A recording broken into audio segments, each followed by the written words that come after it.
Where did I go, you might wonder? And that's a great question. And the answer is I was sick the whole time since about 2 weeks ago. I have been sick. I've been sitting home with fever, sore throat, stuffed nose, ears under pressure. And the whole thing is that I knew exactly who made me sick, and it's a friend from work. Thank you for that. I told this friend, stay home. You're sick. Why are you coming here? But they are trying to be good employees for whatever reason and show off that even when they're sick, they're going to work. And that made me be sick. But unlike this friend, I decided to stay home and try to get over it. That's where I have been. So we're gonna start easy this time. And instead of doing numbers and crazy things, we're gonna go to your answers to all the questions, all the polls I'm posting, and I'm gonna comment on it. This is a video exactly like that. And there's so many nice questions that I asked, of course. And your answers are very, very interesting. So, without any further ado, let's start with the first. Is it worth it to buy a house in the current market? And only 29% of you say yes, 71% say no. And I'm afraid that you are all right because, yes, I know many people, especially the ones that are involved in real estate, say, oh, the best time to buy a house was 5 years ago or 10 years ago. The second best time is now.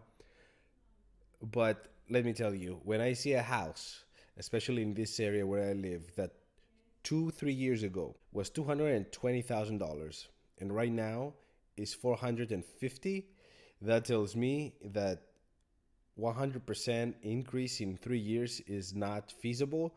And let me tell you, that would be the highest amount I can spend. And I was planning to buy a single family home, and I'm not gonna go into a townhome for that. So for that reason, I'm out. If things change, I'm all for it. I'm of course I want to buy a house, but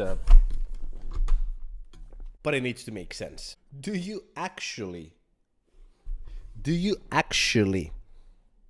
take advantage of all American Express Platinum credits? Only 9% of you say yes.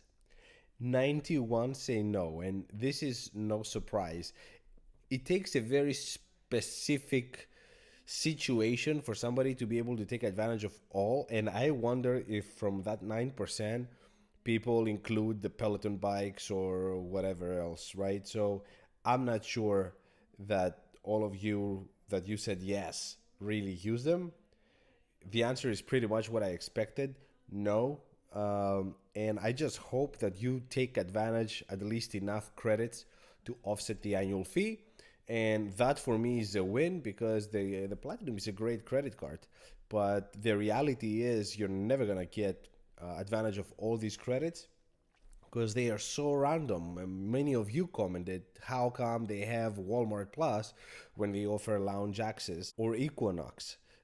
These two don't go together. And I agree, but you know, insurance is 59% necessity, 41% a scam. And I will side with the minority here. Around the world, there's insurance companies, and you pay the insurance every month, and you get the coverage. When something happens, insurance pays. There's copay in very minimum cases, and then the amount is not crazy. But here in the US, depending on the program you're getting, the copay covers 99% of most situations, especially when it comes to car insurance. When it comes to health insurance, depending on your health situation, you might opt for a cheaper version of that insurance. But at the same time, and this is what I am, we are a young, healthy family, knock on wood. So my deduction is $5,000. So I pay up to $5,000 and then they pay for something, for emergencies, of course. Um, and that makes me wonder in how many cases, of course, this is US, everything is so expensive because everybody sues everyone, and everybody's trying to take advantage of insurances.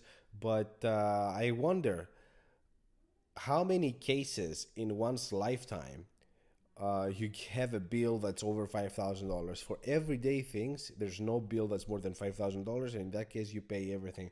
I mean, for me, it's crazy. I took the daughter the other day to the doctor, and I had to pay $50 out of pocket, and the bill was, of course, multiples of that. So I don't know what to say. I mean, life here is so expensive, which is why I will never retire in the U.S.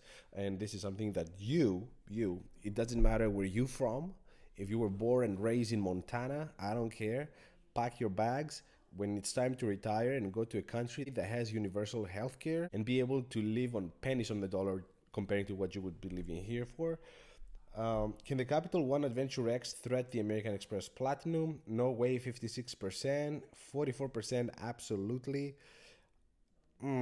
It's plausible, but not in the foreseeable future. They have a lot of ground to cover. Anything from customer service, which, in my experience and many of your experience, Capital One doesn't have the best. Far from it. American Express has the best. And then we're gonna go to the lounge access, where American Express already has an extensive network and it keeps extending it. They're just opening now, this year, the Centurion Lounge in the Washington D.C. airport. There's something in American Express that you just can't take that easy. Capital One has a lot of weight. The Venture X is a great credit card. It's a no-brainer. We talked about it so many times. The numbers are there, but the numbers are there just to offset the annual fee. And yes, they pay you $5, and yes, you might get a little more experiences, but there's better credit cards in the American Express ecosystem that can destroy the Venture X. And let me say, forget the Platinum. I'm going to talk about the Hilton Aspire. I'm going to talk about the Delta Platinum and Reserve. Three credit cards already in just the American Express ecosystem that can destroy this credit card. So keep that in mind. Is Social Security part of your retirement plans? And absolutely yes, 38%. Heck no, 62%. And I'm somewhere in between on this one. I don't believe that there's any state in the world. There will be a revolution if people lose 100% of their money. I think that we're all going to get something, but not what we thought we would. So I am counting on this, but not at the full amount that the Social Security calculator would suggest. The worst credit card rule in the biz is American Express once in a lifetime bonus 46%, Chase 524, 54%. And many of you said that you were able to get bonuses after the lifetime bonus that you were offered, special offers to get bonus on the same credit card. And some of you said that you were able to get credit cards even after 524, co-branded credit cards specifically. And that might be the case, and that's amazing, but these are exceptions. And I will side more with the American Express once in a lifetime, because once in a lifetime is a lot. 524, you can always get under 524 again sometime in your life, but once in a lifetime bonus just sucks. Your primary focus when investing is towards retirement, 401k slash IRA, 73%. Other investments like real estate or business, 27%. And this is what we see all around. Like most of us are employees. We try to put as much as we can, max out our 401ks and IRAs, and the rest are investing in business and real estate. I am somewhere in between right now. I contribute to my 401k to the percentage that my employer is matching. But other than that, I'm saving for a business, to be honest, because waiting to retire, if like with what I know today, I would retire in 30 years. And I don't know what I would do in 30 years. Like 30 years of me being an employee and asking for permission to travel is just something that's not for me. So I am saving in order to invest into a business. So we'll see. We'll see how that goes. I mean, but I understand, like most of people will go for the 401k and the IRA. If Hyatt was to migrate into a different ecosystem, would you leave Chase to follow Hyatt? Absolutely, 37%. Heck no, 16%. I just add the other ecosystem to my collection, 47%. So the vast majority of you would either add the ecosystem or leave the ecosystem just because of Hyatt, and that shows the importance of Hyatt into the Chase ecosystem. That's the only partner that I'm transferring my points to. I don't transfer points to anyone. I did it once for Southwest for a trip that I went to Costa Rica.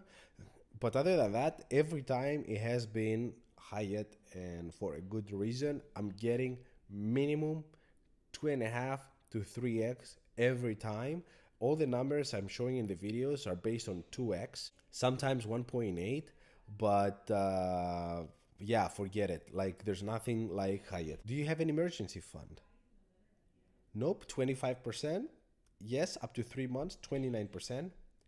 Yes, 3 to 6 months, 19%, and over 6 months, 26%. That doesn't make sense to me. So there's more people that have over 6 months than just 3 to 6 months. Well, the good news is that the vast majority of you have some kind of emergency fund, which is incredible, 75%. Only 25% don't.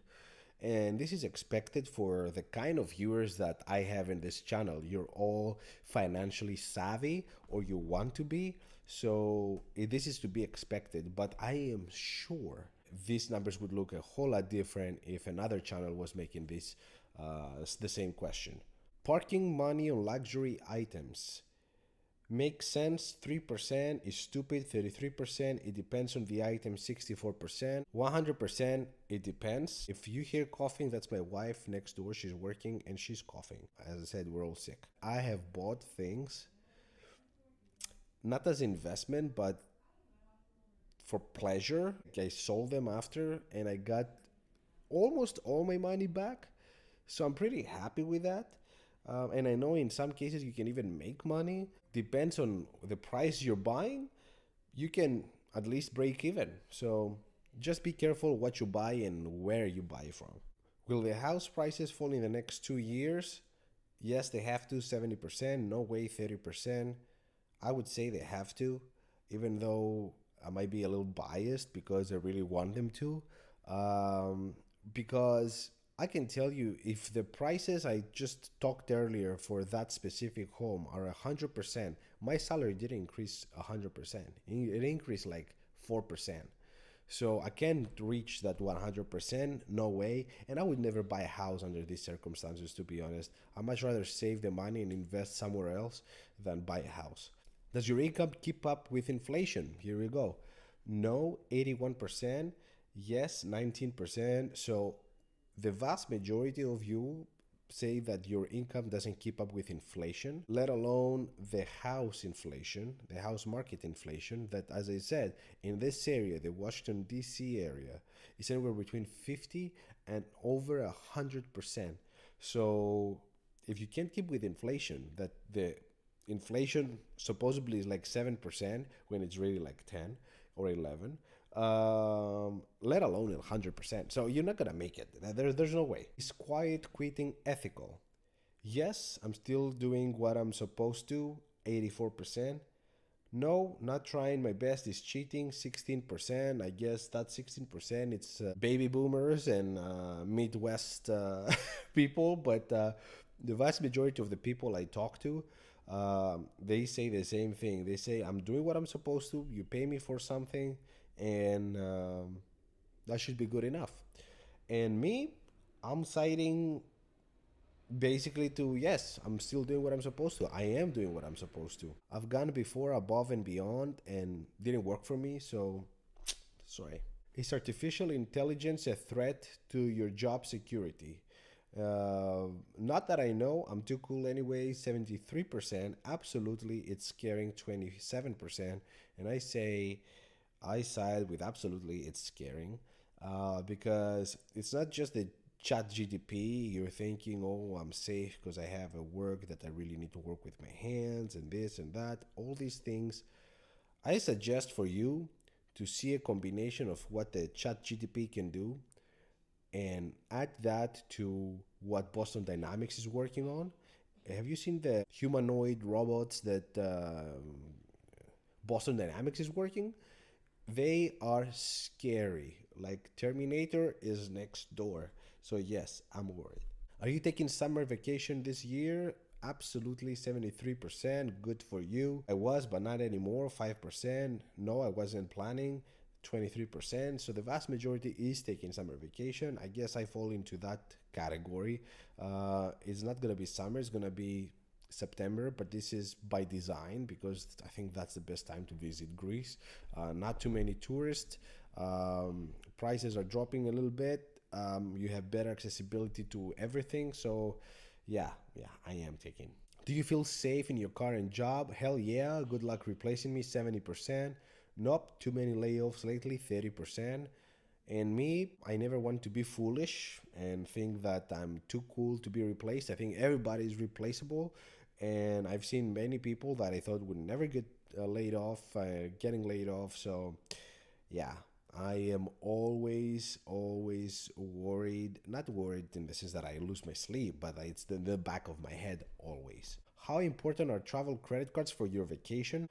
Very. I can travel only because of them. Somewhat they help, but I could do without them. Not important. I play the game for fun, only 6%. So 45% say that you wouldn't be able to travel if it wasn't for the travel credit cards, and 48% that you could, but it really helps. And I'm in that category. I travel, I'm able to spend some money and have good vacations, but I wouldn't be doing the things I'm doing if I was to pay out of pocket. Definitely, I wouldn't be in Hyatt resorts in Costa Rica with 500 to $1,000 a night out of pocket. So yes, credit cards definitely help me a lot to increase the kind of experience I'm getting. I would still do it, but I wouldn't do it at a five-star resort. That's all. And that's all, guys. Let me know how you like these questions. If you always participate or not. Let me know what other questions are in your mind. Maybe I can post them. Thank you so much for watching. Until the next one, ciao. And I hope I'm much better soon so I can go back to making regular videos.